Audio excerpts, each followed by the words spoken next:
લૂંટારા હોય તો ભલે, બારવટિયા હોય તો ભલે, પણ એવાને જો સદગુરુના પિયાલાની રજ જો મળી ગઈ હોય તો એવા હોતી પણ શેઠ બની ગયા છે.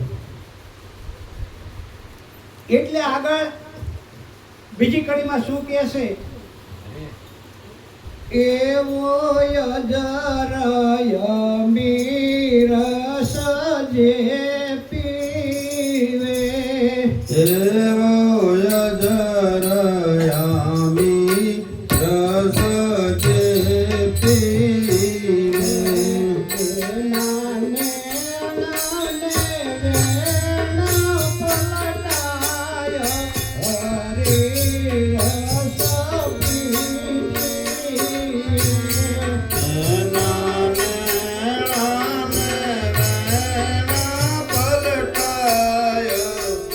હરી રસ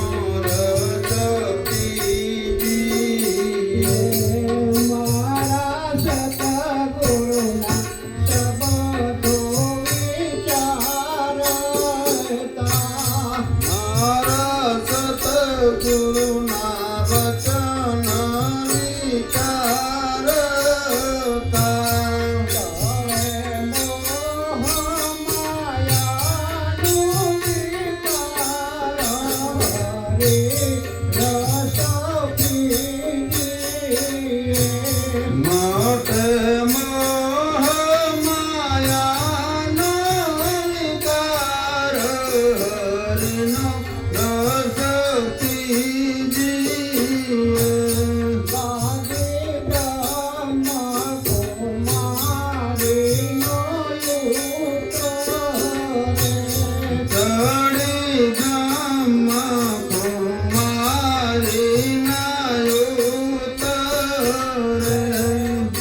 એવો અજર અમી રસ કે જે પીવે.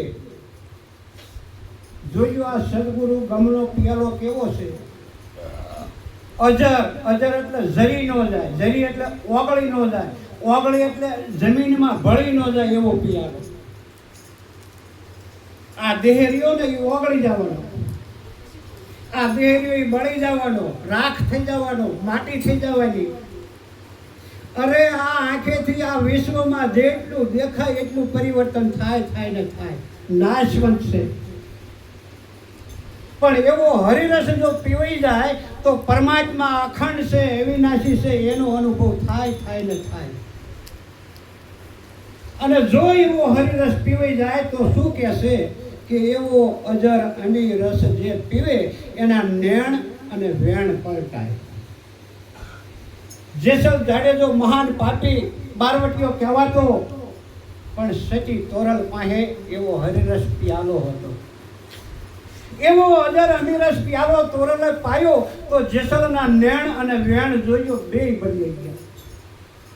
અરે જેસલ એક નહીં, પણ વાલિયા લૂંટારાનો ઇતિહાસ જોવો, મનુ વાઘડીનો જોવો, કે પુંજલ ચુમાળિયાનો જોવો, અજામિલ ભીલનો જોવો, આ બધા એવા ને એવા જે હતા પણ સદગુરુનો જે અજર અમર પિયાલો પી ગયા એટલે આનો આ દેહમાં ને આનો અવતારમાં એ મહાન થઈ ગયા. એવો જે અજર અમર પિયાલો છે પછી એને કે સંભવ નથી આ શરીરનો. આ શરીરનો સંભવ નથી રહેતો કે આ શરીર ક્યાં પડે ક્યારે પડે, કારણ કે આ શરીરથી પર એવો હું અને તમે ઓળખી જાય છે. આ શરીરની અંદર રહેવા વાળો કોણ છે અને કેવો છે એ સદગુરુના ચરણે અજર અમર પિયાલો પીધા પછી સમજાય. બાકી શરીર તો જે જ્ઞાતિમાં જન્મો અને એ જ્ઞાતિનું આને અહમ છે કે કોળી કે આ ઈ જ હું, કે રબારી કે હા ઈ હું, દરબાર કે હા ઈ હું. જે જ્ઞાતિમાં જેને જન્મ લીધો છે, પણ જોઈજો તમારા દેહની અંદર જે બોલવા વાળો છે આ દેહને છોડીને જેથી જતો રહે છે એ કોઈ કોળી કણબી વાણિયો બ્રાહ્મણ નથી નથી ને નથી. હવે આ દેહની અંદર બોલવા વાળો કોણ છે, કેવો છે, ક્યાંથી આવ્યો છે અને આ દેહ પીડા પછી ક્યાં જવાનો છે એનું જો પાકું સરનામું કોઈને મનુષ્ય દેહમાં મળી જાય તો એ જીવ અહો ભાગ્યશાળી, સદગુરુનો કૃપા અને એ જીવને 184 બંધન છૂટી જાય છે. 184 બંધન છોડાવવા માટે મહાપુરુષોના શબ્દો આમ ભારતમાં ઘૂમી રહ્યા છે કે એ આત્માને ઓળખ્યા વિના 184 નહીં મટે. આ ભ્રમણાને ભાંગ્યા વિના ભવના ફેરા નહીં મટે. ભ્રમણા એટલે શું? બહુ જ વિચાર કર્યા જેવા શબ્દો છે. મનની અંદર આપણને એટલી બધી ભ્રમણામાં આ મન ખૂંટી ગયું છે. કંઈક લાકડામાં ભગવાન માનીને પૂજા કરવી, કંઈક પાણામાં ભગવાન માનીને પૂજા કરવી, કંઈક ગારામાં પૂજા કરવી, કંઈક ઝાડવામાં પૂજા કરવી, લાકડામાં, પાણામાં, મૂર્તિમાં, ઘાટમાં આ મન ખૂંટી ગયેલું છે. આ ખૂંટી ગયેલા મનને આ પરમાત્મામાં ક્યારે પહોંચે કે જો એવા સદગુરુ ગમલો પિયાલો મળી જાય ને તો આ મન પરમાત્માના રંગમાં જો રંગાઈ જાય તો આ અજર અમર પિયાલો કેવો છે અને એ ગુરુ ગમનો જે પિયાલો જેને જેને પીધો એનું જે સુખ એ આ મુખે કહ્યું ન જાય આવો કે હરિરસ પીવી. એવા સદગુરુના શબ્દ છે. જો આખો ઉપદેશ યાદ રાખી અને શબ્દે શબ્દે તમે વિચાર કરો તો ખબર પડે અને તો દોડધામ મટે. નકર ઉપદેશ લીધો હોય પણ જો એ શબ્દો યાદ ન હોય, શબ્દો જો અંદર ઉતર્યા ન હોય, એ શબ્દનો વિચાર જો કર્યો ન હોય તો આ જગત ધોળે એમ ધોળા કરવાના રે રે ને રે. આ ધોળામાંથી છૂટવાનું છે. ગીતાજીમાં કૃષ્ણ ભગવાન અર્જુનને કહે છે કે હે અર્જુન, અતિ પુણ્યનો ઉદય થાય ત્યારે મનુષ્યનો અવતાર મળે છે. તો મનુષ્યનો અવતાર તો બધાયને મળ્યો, ઘણાયને મળ્યો, કરોડોને મળ્યો, પણ સદગુરુ બધાયને મળે નહીં. હે અર્જુન, અતિ જ્યારે પુણ્યનો ઉદય થાય ત્યારે કોઈક મહાપુરુષ એવા સદગુરુ સંતનો જો ભેટો થાય તો આ દેહની અંદર બોલવા વાળો કોણ છે? આ દેહની અંદર રહેવા વાળો કોણ છે? આ દેહ નતો મળ્યો ત્યારે હું ક્યાં હતો? આ દેહ પડ્યા પછી હું ક્યાં જવાનો છું? આનું પાકું સરનામું સદગુરુના જ્ઞાન સિવાય બીજે ક્યાંય મળે એવું નથી. એટલે મહાપુરુષો વાણીમાં કહે છે કે મારા સદગુરુના શબ્દો વિચારતા એ તળે મોહ માયાનો વિકાર આવો હરિરસ પીજીએ. બીજા રસ તો ઘણાય છે પણ આ જન્મ અને મરણની ઉપાધિમાંથી છોડાવે એવો જો અજર અમર અને જો આ પિયાલો હોય તો હરિરસ એક છે. આગળ બીજી કડીમાં શું કહે છે? મારા દેવા થઈને હરિને મળે, મારા દેવા થઈને હરિને મળે. ગાળે જ્ઞાન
થઈ અને જે ખેલે.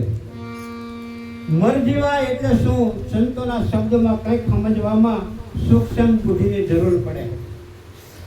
સદગુરુનો ઉપદેશ એવો છે કે જીવતા મારી નાખે.